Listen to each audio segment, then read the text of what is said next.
280 000. C'est le nombre de morts à cause des volcans ces 500 dernières années. Aujourd'hui pourtant, on n'entend plus parler de bilan humain aussi lourd. Des éruptions cataclysmiques comme celles des dinosaures nous paraissent impossibles, comme si les volcans s'étaient affaiblis avec le temps. Eh bien, l'humanité va payer très cher cette assurance. Car sommeillent en dessous de nos pieds parmi les volcans les plus violents de l'histoire. Des volcans qui pourraient nous offrir le spectacle qu'ont vu les derniers T-Rex. Où se trouvent-ils sur la carte? Quelle est l'imminence de leur menace? On vous dit tout sur les supervolcans du futur. Quelle a été la plus puissante éruption connue par l'humanité? D'après vous, comment on calcule la puissance d'une éruption volcanique? On peut pas vraiment mettre de sonde au-dessus des cratères et espérer mesurer le souffle de chaque explosion. C'est pour ça que les scientifiques ont créé l'échelle VEI, Volcanic Explosivity Index, qui regroupe plusieurs critères comme le volume de matière éjectée ou la hauteur du nuage de cendres pour estimer la puissance relative. Il y a 8 niveaux allant de modéré à apocalyptique. Chaque niveau multiplie sa puissance par 10. Une explosion de rang 4 est 10 fois plus puissante qu'une rang 3, 100 fois plus qu'une rang 2 et 1000 fois plus qu'une rang 1.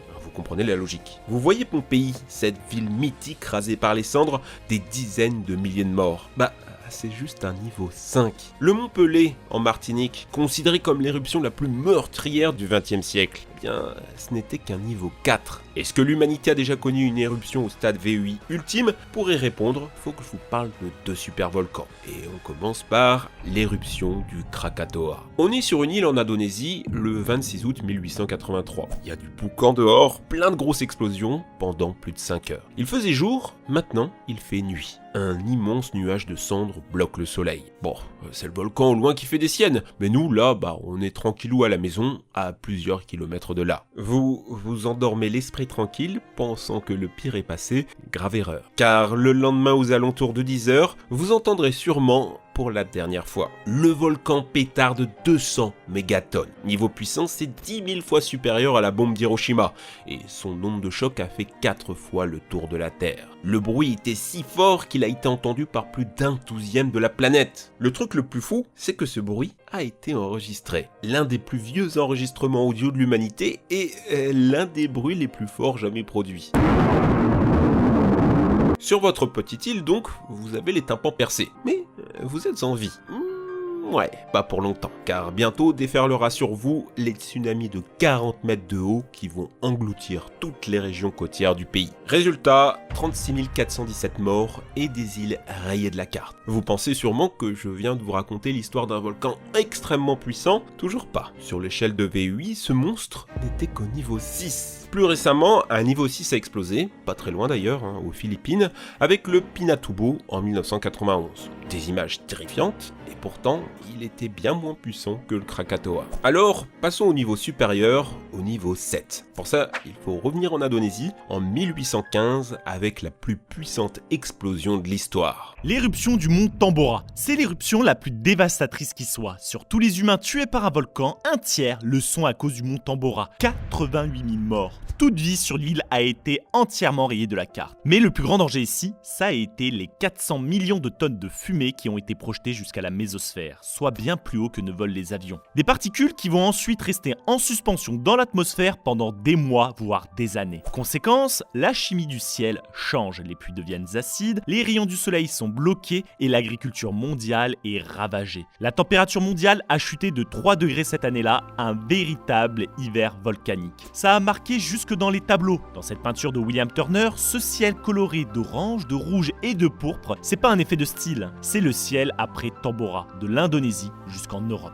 Pour certains, ce serait même à cause de Tambora que Napoléon aurait perdu la bataille de Waterloo, dépassé par un climat devenu chaotique. Ces 5000 dernières années, il n'y a que 7 autres éruptions de niveau 7. Mais est-ce que l'humanité a déjà connu des niveaux 8? Peut-être, mais il faut remonter beaucoup plus loin, en pleine préhistoire, il y a 70 000 ans. Cette éruption qui a failli éradiquer l'humanité. Oui, l'humanité a failli disparaître à cause d'un volcan. Et ça se passe encore en Indonésie. Cette fois-ci, on est un homme préhistorique, donc plus de cabanes en bois. Ce volcan, c'est le Toba, et ses restes se retrouvent aujourd'hui sur l'île de Sumatra. On ne sait pas grand-chose de ce volcan, on ne peut donc pas en estimer la puissance par rapport aux dégâts qu'il a produits. Géologiquement, il a éjecté 3000 km3 de roches et de cendres. L'explosion s'est élevée tellement haut dans le ciel qu'on a découvert les restes d'une pluie de verre. Des fragments de magma qui ont quasi atteint l'espace et qui ont gelé en plein vol. Comme Comme pour le mont Tambora, ces particules en haute altitude ont eu des effets catastrophiques avec des baisses de température jusqu'à moins 15 degrés dans les zones tempérées. Et pas pendant quelques jours, pendant 6 à 10 ans. Et tout ça suivi d'un refroidissement global s'étendant sur un millénaire. Fallait pour nos ancêtres de bonnes grosses doudounes en peau d'animaux. Conséquence, moins de plantes, donc moins d'animaux, donc beaucoup moins de nourriture. Comment a-t-on survécu à ça? Bah justement, on n'a pas si bien résisté. Pour certains chercheurs, la catastrophe de Toba aurait été responsable de l'extinction des premières races d'hommes. Seule une poignée, quelques milliers auraient survécu en Afrique orientale. Pour d'autres chercheurs, des foyers humains ont résisté un peu partout à travers le monde. Répondre à cette question est importante car elle permettrait de dater le moment où l'humanité a eu la diversité qu'on lui connaît aujourd'hui.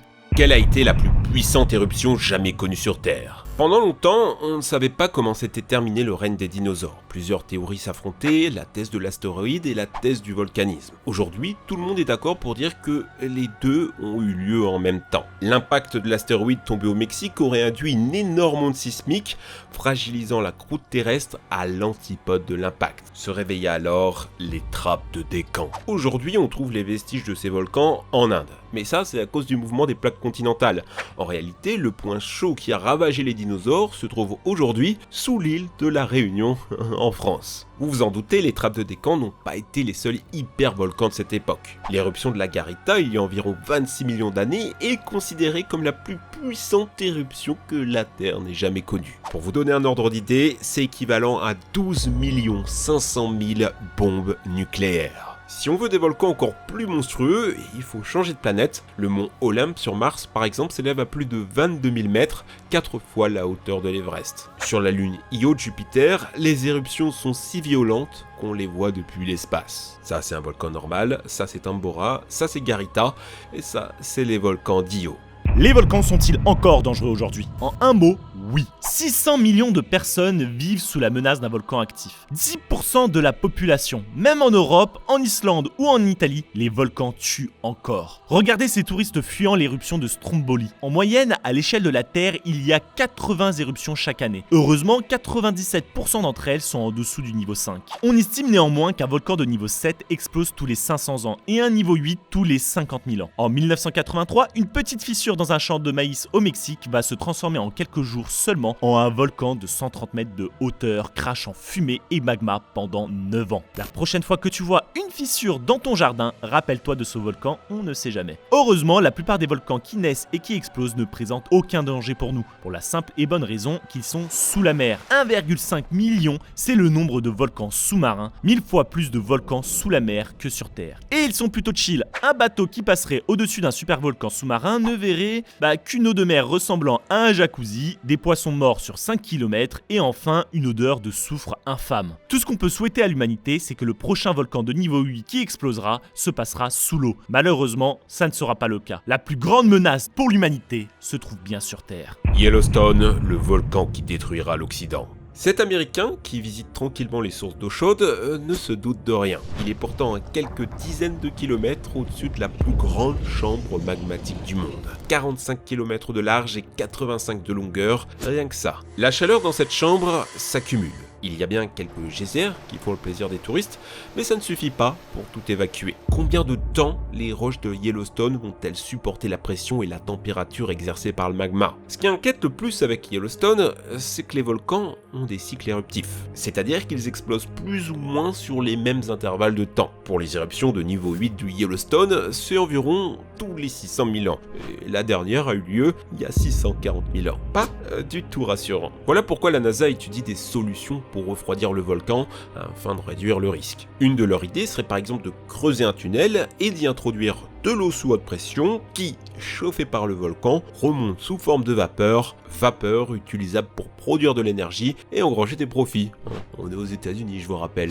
Néanmoins, cette solution n'est pas sans risque et pourrait entraîner l'effet totalement inverse, en fragilisant le milieu et en accélérant la venue de la super éruption. Que se passerait-il alors si le Yellowstone explosait? Eh bien, imaginons que ça soit aujourd'hui, histoire de finir 2020 en beauté. Tu te souviens de l'Américain dans sa source d'eau chaude? Eh bien, j'espère qu'il court vite. L'éruption sera tellement violente qu'elle rayera totalement de la carte les 150 km autour du volcan.